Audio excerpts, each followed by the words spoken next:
You are probably asking yourself why you should watch the World Cup. Maybe you have never watched a match in your life. Maybe you watched before, but never felt the pull. This video is not about rules. It is not about tactics. This is about why billions of people fall in love with this sport. And why you might be next. The World Cup, the biggest tournament in sport, starting soon. Let's talk about it.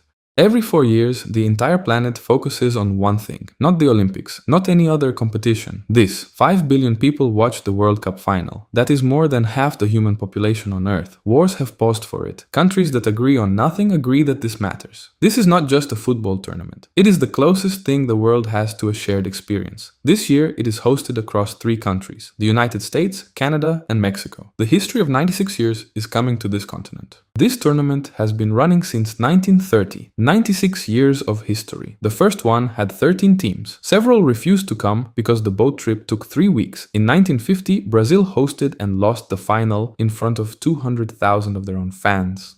They still talk about that day. In 1966, someone stole the World Cup trophy from an exhibition in London. A dog named Pickles found it wrapped in newspaper under a hedge. England won the World Cup that year.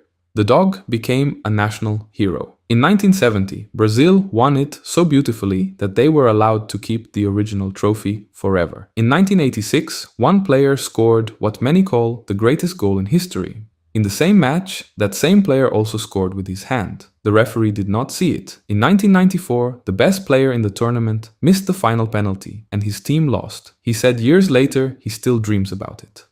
Every World Cup produces moments that people remember for the rest of their lives. The goal nobody expected, the underdog that was never supposed to be there. That beats the favorite anyway. The player who carries an entire nation on their back for 90 minutes. The goalkeeper who saves 3 penalties in the shootout to send their country to the final. The captain who lifts the trophy after decades of his country waiting. The player who misses the final penalty and sits there while the world moves around them. These moments happen every 4 years. Then they are gone. You cannot experience them for the first time twice. This World Cup will produce its own moments, moments that people will talk about for decades. This is the biggest World Cup ever made. 48 nations, more teams than ever before. The best players in the world, all in the same tournament. The most dramatic format in sport. 1 loss and you go home. Players who have waited their entire careers for this moment. Nations that have never won it, dreaming that this year is different. Nations that have won it before, desperate to win it again. Everyone playing for something, everyone with everything to lose. And somewhere in this tournament, something will happen that nobody has ever seen before. A moment that will be remembered for the next 50 years, and you will be there for it. You do not need to understand every rule. You do not need to pick a team. You just need to watch one match. Because 90 minutes from now, something will happen that you did not expect, and you will want to know what happens next. That is how it starts for everyone who loves this sport. One match, one moment, and you are in. Nobody who watches the World Cup regrets